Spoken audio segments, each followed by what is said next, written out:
ओम नमो नारायण। महायोगी पायलट बाबा जी की द्वारा लिखी हुई पुस्तक अंतर यात्रा भाग 2 के अध्याय 12 गति विज्ञान के विषय में आज उनके अनुभव हम साझा करेंगे। गति तो सर्वत्र है। बाबा जी कहते हैं गति तो सर्वत्र है। गति में ही वहाव है, यात्रा है, फल है और गति में ही गति है। जीवन एक गति ही तो है, परंतु मरने के बाद जीव सत्ता की गति के रहस्य को ही गति विज्ञान के नाम से अभिहित किया गया है। हम यह आलोचनाएं कर रहे हैं, यह सब मनुष्य देह की मृत्यु के विषय में ही है, मानवेतर पशु पक्षियों के विषय में नहीं। जो मानव से नीचे की स्थिति के जीवधारी हैं, उन सभी जीवों का कर्म संबंध नहीं होता, क्योंकि उन जीवों में अहंकार नहीं होता, इसलिए कर्म की संभावना नहीं रहती। यह मानव देह से अपरोह क्रम में पतन हो जाने पर पशु पक्षियों की देह धारण कर समय की प्रतीक्षा करने वाले साधकों की बात नहीं हो रही है। बाबा जी कहते हैं 84 लाख योनियों की देह धारण करनी ही पड़ती है, यह स्वाभाविक है। परंतु कुछ ऐसे योगी भी यति सिद्ध पुरुष होते हैं जो कभी कभी किसी जानवर या पशु पक्षी की देह में अवस्थान कर लेते हैं। उनकी अपनी व्यक्तिगत कार्य प्रक्रिया होती है, जिसके विषय में मुझे अनेकों अनुभूतियां हैं। जब मैं हिमालय की परिक्रमा कर रहा था, तब अनेकों बार महान संतों को पशु के वेश में भ्रमण करते हुए देखा था। अनेकों देवी देवताओं को भी पृथ्वी पर पशु पक्षी के वेश में देखा है। कैलाश और मानसरोवर के आसपास अनेकों उच्च कोटि के संतों को मैंने बड़े बड़े चूहों के रूप में देखा है।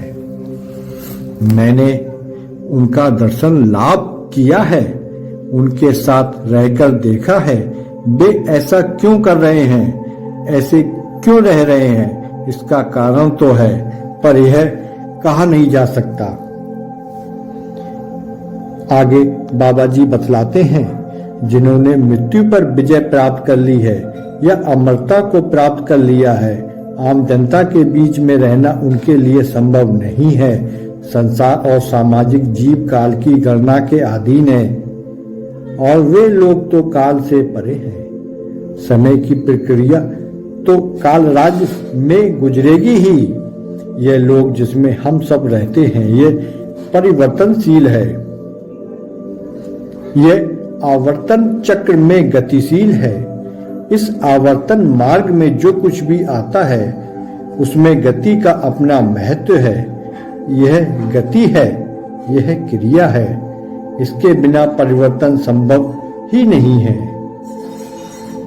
कीट पतंग आदि पशु पक्षियों की कोई गति नहीं है, क्योंकि वह भोग योनि है। उनके जीवन में केवल भोग ही भोग है। कर्म करके वे किसी और गति को प्राप्त कर जाएं, यह असंभव है।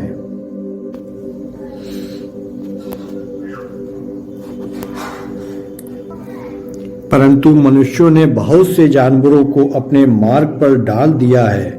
अब वे मनुष्यों के साथ रहकर कर्म करने लगे हैं और वे सब मनुष्य जीवन पाने के अधिकारी बनते जा रहे हैं, क्योंकि वे गरीब मनुष्यों से ज्यादा श्रेष्ठ जीवन जीते हैं। जैसे घोड़ा, कुत्ता, बिल्ली, ये सब पालतू जानवर बन गए हैं। अब उनके संस्कार जानवर के नहीं रह जाते हैं। पशु होकर भी उनका रहन सहन बच्चों की तरह हो रहा है। उनका पालन पोषण बच्चों जैसा ही किया जाता है। इसलिए उनका प्रारब्ध कर्म तो बनेगा ही। वे मनुष्यों के साथ रहने लगे हैं, मनुष्यों के साथ टेबल पर खा रहे हैं। वे अपना कर्तव्य भी दिखाते हैं, जिसके लिए उन्हें पुरस्कार भी मिलता है। मनुष्य अपने कर्म के अनुकूल अपनी गति को प्राप्त करता है। वह अन्य लोगों को भी प्राप्त कर सकता है। वह अपने कर्म को श्रेष्ठ बनाकर देवता भी बन सकता है और अपने कर्मों से गिरकर निम्न योनियों के भोगों को भी प्राप्त कर सकता है। वह मनुष्य शरीर होकर भी जानवरों की तरह रह सकता है। आप सब जो कुत्ते बिल्लियां पालते हैं वे सब आप लोगों के लिए प्रिय बन जाते हैं। ऐसा भी हो सकता है कि आप जो मोह है, लगाव है, उन पालतू जानवरों के साथ हो जाए, जिससे उसके कारण शायद आपको उन जानवरों के बच्चे बनने के लिए बाध्य होना पड़े, क्योंकि मृत्यु के समय आपका मन उन्हीं जानवरों में होगा। आप सभी लोग सोचें, क्या इतनी सेवा आपने अपने बच्चों, पति पत्नी की है जितनी कि इन जानवरों की सेवा की है? आप जितने भी कर्म दिन भर में करते हैं उन सभी कर्मों से ज्यादा अपने पालतू कुत्ते बिल्लियों से करते हैं। मरते वक्त आपका जहां मन होगा उसी ओर तो अगले जन्म का खिंचाव होगा। बाबा जी कहते हैं, आप लोगों ने धर्म तो किया नहीं, परमात्मा को जाना नहीं, अपने परमात्मा को जानने की कोशिश ही नहीं की, फिर यह गति आपको कहां ले जाएगी? आपने बाहर को भी खोया, मनुष्य होकर भी मनुष्य प्रेम नहीं किया, शरीर को, प्रेम को केवल भोग समझा, प्रेम को प्रेम, सेवा को सेवा, धर्म को धर्म नहीं समझा। अपना सारा प्रेम तो आपने उस पालतू जानवर पर लुटा दिया, अपना सारा चिंतन तो जानवरों में ही डुबो दिया। फिर गति की क्या अपेक्षा करते हैं? आपके कर्मों का फल, कर्म की गति तो निश्चित ही सुरक्षित है। बेपालतू जानवर, कुत्ता, बिल्ली, एम्यूलेशन की ओर बढ़कर उन्होंने आपके हाथों के स्पर्श को यादें बना लिया है। उनके पास मन नहीं था, परंतु आपने उनकी इंद्रियों को मन जैसा मेमोराइज कर दिया है, इसलिए उनकी गति श्रेष्ठ होगी। परंतु वह जानवर आपके एहसानों के बोझ से लदा है, आपकी सेवा के कर्ज को चुकाना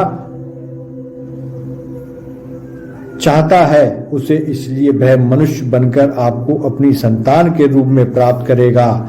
ऐसे अनेकों घटनाएं मैं देख रहा हूँ। पुराण और शास्त्र भी कह रहे हैं, जैसा मन वैसी गति। मेरे जीवन में अनेकों कुत्ते आए, वे मेरे गार्ड्स हुआ करते थे, वे मेरा पहरा दिया करते थे, मेरे घर की चौकीदारी किया करते थे, मेरे कार के सामान की रखवाली किया करते थे। मैंने उन्हें केवल भोजन दिया, मैं भी अपने हाथों से नहीं, नौकरों ने खिलाया, परंतु वे मुझे पहचानते थे कि यही मेरा मालिक है। कुत्ते वफादार होते हैं। बाबा जी ने ये पुस्तक जो अध्याय है गति और विज्ञान, बहुत कुछ समझाने की कोशिश की है। इस अध्याय को हम 2-3 चरणों में पूर्ण करेंगे। एक एक अनुभव आपके साथ साझा करेंगे। शायद इस अंतर यात्रा जो बाबा जी बतला रहे हैं वो आपकी अंतर यात्रा हो जाए। तो अगले वीडियो की आप प्रतीक्षा करें।